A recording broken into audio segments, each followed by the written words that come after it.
Ši veikla padeda palaikyti pažintines funkcijas ir stiprina asmens savarankiškumą. Atlikite sėdėdami prie stalo.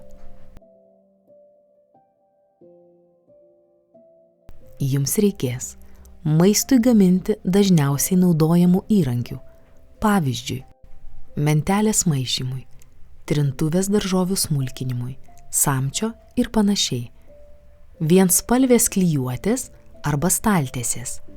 Jeigu šių dalykų neturite, galite panaudoti 4 tarpusavyje suklijuotus A4 formato popieriaus lapus. Taip pat reikės nenuplaunamo markerio. Patieskite staltiesę arba popierių ant stalo. Užtikrinkite, kad nenuslystų nuo paviršiaus.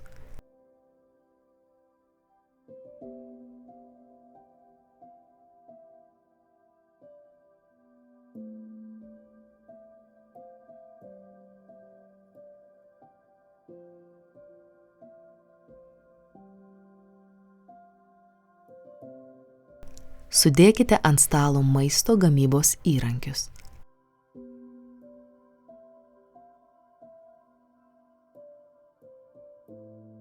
Markeriu apveskite įrankių formas.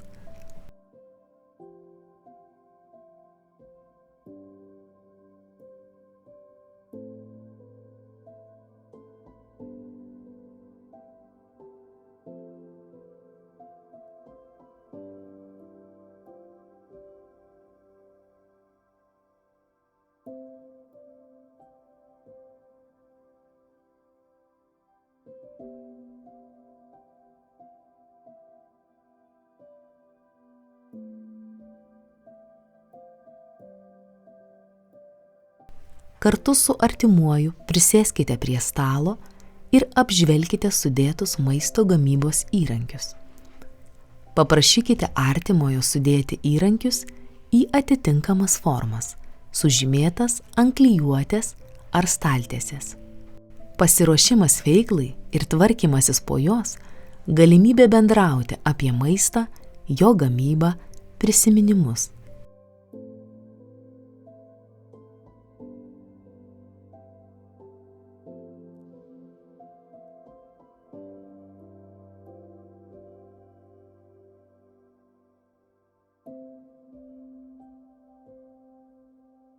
Šį pratimą darykite 2-3 kartus per savaitę.